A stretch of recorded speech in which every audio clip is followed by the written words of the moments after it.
Good afternoon, everybody, and welcome to a review of Tales of Wedding Rings. Yes, Tales of Wedding Rings, episode 3. Now, let me tell y'all something. When it comes to Tales of Wedding Rings. I feel that is my legitimate argument to say this. This is why I love shows like this. This is why I love Tales of Wedding Rings. Because my boy, Satou,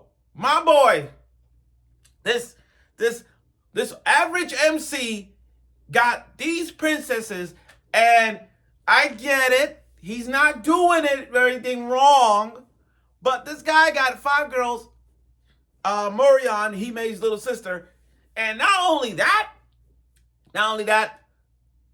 the bonding is very strong. Now I get it. With 5 princesses and Hime's little sister, who's a mage, you would have thought that, maybe we'll get an opportunity to see him smashing some. But this is a harem anime, guys. We all know where this goes. And take me for someone who watch harem animes. It's not rocket science. When you watch harem animes, you have to be patient. Just wait. Just be patient. In a harem anime, of course, the guy gonna get the girl, and the fact they're gonna do it, but it's all about patience. You have to be patient with everything because you never know. You don't know what's going to happen. That's why in this episode we did. So, last week was one of those rotation spins of who's gonna bond. This is a bonding exercise for Satou and the princess to get stronger. And this training arc that we're in. Granted, it's in order. So Amber, Masa, then it was Nefertiti, Garnet, and Hime. That's the order. But again, this is a bonding exercise. And there's ways to bond with the lover. Through communication, through sex. Anything that goes to your mind of saying, you know what? This is why I love Tales of Wedding Rings. It's the bonding exercise. And yeah, it's fan service. But who gives a shit? It's fan service all around, both in anime and in life. I mean, how often do you see fan service? And it doesn't bother me. It doesn't bother you. It's there because it's there. So, let's get right to it, the review of the show. Because this is why I said, let's get right to it. Because this is a bonding exercise. Okay. Let's start off with episode 3. Dun, dun, dun, dun, the bonding exercise. Ladies and gentlemen, this is a council where you share one bed with 2 heart pillows, one bed, and then you share with everybody. So let's talk about this. Let's talk about the bonding exercise. First off, Satou and Amber. Amber is the first, the Earth Princess. Android-like girl, very smashable. And not only that, every one of these 5, one at a time, bonded with Satou and their sexy lingerie, by the way. And by God, everybody looks freaking hot in their lingeries. Okay, first off, Amber. Amber is ready to reproduce. Amber was so freaking ready. I mean, the fact that she's really willingly ready to smash. She's like, yeah, I just needed a child, just reproduce it. She was okay with it. I mean, she opened herself, if you know what I mean. She literally opened herself for Satou's sake. For him to, he don't want to do it. But even though Amber knew that Satou loves Hime since the beginning, that's out the way. But I gotta give props for Amber. I gotta give props for her. She really stepped up since the beginning, and she's mad busted, by the way. Now, let's talk about the element of water. Masa, the water princess. I'm a water person. I love water Pokemon as much as the next one too, just like Misty, rest her soul. But still, when it comes to the element of water, Masa kind of I feel bad for her at this moment, because you gotta understand, in the body structure of the 5 princesses, Masa doesn't have the body figures of the Hime, Nefertiti, Garnet, Amber type vibe. Masa's more of the petite body. The petite body. I mean, yeah, do you want to smash someone with a petite size? That's the question right there. Do you or do you not? Now, it depends on the person, and people like big chest or flat chest. It all depends. Not questioning it. But still, for Masa to be like left out as the body of the group, because Sato look at Masa and like, yeah, but you don't have the mature body, you know. You don't have the mature body. You just that kind of like petite child. I'm sorry. Did it hurt Masa's feelings? Yeah, but Sato cares for her. Sato cares. I mean, like literally cares. Hands, no question about it. You know, but that scene, you know, he was open up to Masa, and the bond of them is really incredible. Like, yeah, despite what she did in season 1, where she literally kissed Sato and just wanted to get free, you know, Sato's learning a lot from Masa, and I appreciate that. Now, the moment that I even want to talk about, I want to talk about my favorite girl in the Tales of Wedding Rings. One of the top 3 hottest elves in anime history. Yes, I will make a legit argument. If we're talking about female elves, the hottest female elves in anime, I'm sorry, Nefertiti is number 2. Nefertiti, the Wind Princess in the Tales of Wedding Rings, I'm sorry. She is number 2. I have Korea from Plus Size Elf, the Dark Elf. She's number 1. Nefertiti is number 2. She's freaking amazing. I mean, that lingerie outfit was freaking beautiful. I need a figure of her. I need a figure of Nefertiti. I just need a figure. And then they just like sat down, and then she went. Now, before that, now everyone's backstage, like the love matching game. Everyone's taking turns to see who's gonna bond, like the bonding for Sato, and they're gonna smash him. And then you got this one guy, and then you got Nefertiti saying, being all nice and anything. Oh look, I know you love him. I am not gonna do anything.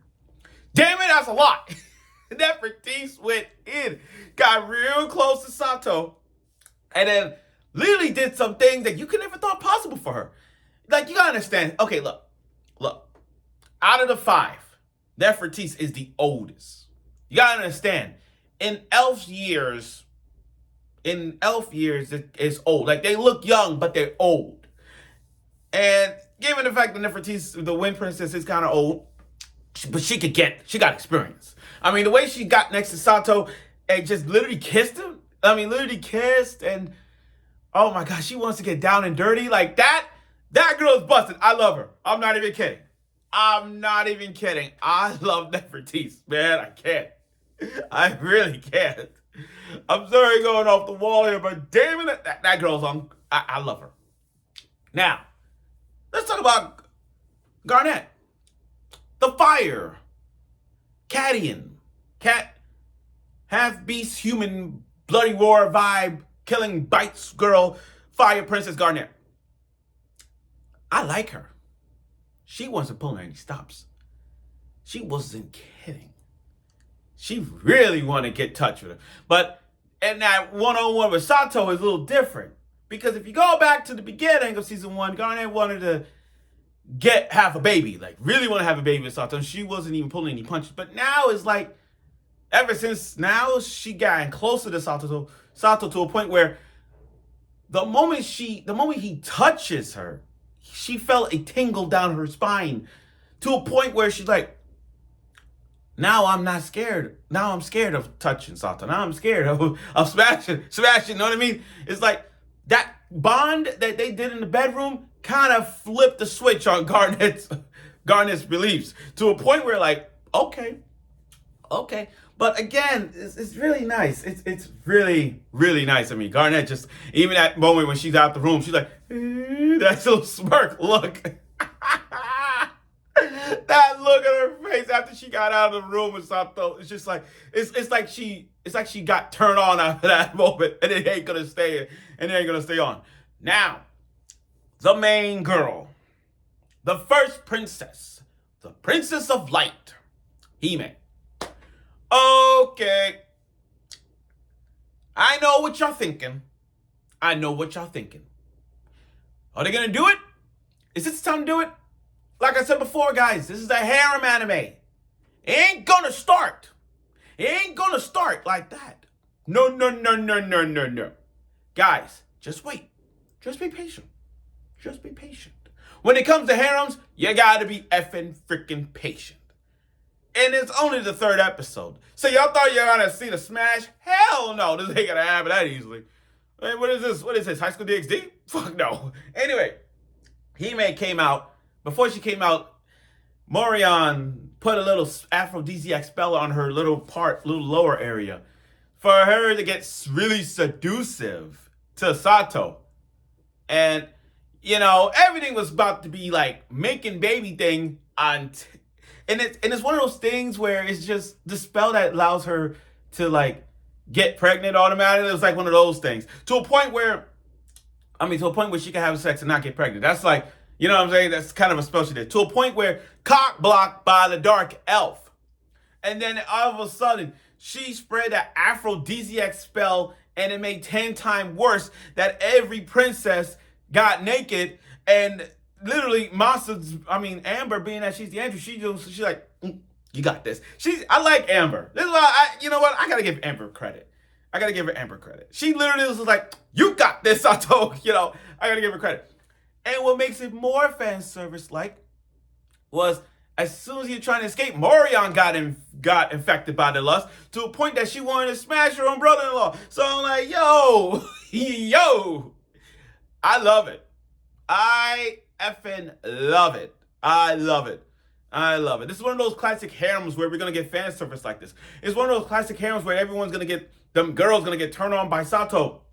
And it's going to lead to this. No surprise. I'm not surprised. But like I said, guys, y'all wanted him to smash. I get it. I get y'all reason for being mad at him. He's like, he's not smashing them. He had one opportunity to smash all his princes, but he's not doing it. Guys, just be patient. This is a tale of wedding rings. This is a training arc, a bonding exercise. Just be patient, okay? So, as everyone's getting ready, Garnet and Nefertiti are training their own to learn. Like Nefertiti's learning magic and Garnet is learning fire, but use her magic as well. And we're looking at a little bit of Garnet's backstory, and I hope we see more about her backstory in these episodes. And with Nefertiti's training, so we got the Wind and Fire Princess working together. Hopefully, we're going to see more of their backstory later on in this episode. But overall, though, this episode was like fan service party. Walking in and you see a bunch of hot, gorgeous princesses in front of you and they want you to get laid. It's like one of those big old bang fireworks. The only drawback is you only get one firework because you didn't smash anybody. And I get it. Satou, my man, I don't hate you. I don't hate you for this. Everyone wanted you to smash them since the beginning, since you got all 5 of them, like Siki Rays. Like you got 5 princesses and you didn't smash them. But that's okay. You gotta be patient. All you did was kissing them, but still, the bonding that you do for them, it's just incredible. And I get it. You trying to save your virginity to Hime. That's love right there. That is effing love. And everyone else and all the princesses knew that you have a crush on Hime. So, I ain't stupid. I ain't surprised. You saving your first time for Hime. Props for that. That right there is a man of class. And I respect that. So, thank you for watching my review of the show. Later afternoon, I will cover another show if I ever have time. But I will. So, thank you for watching.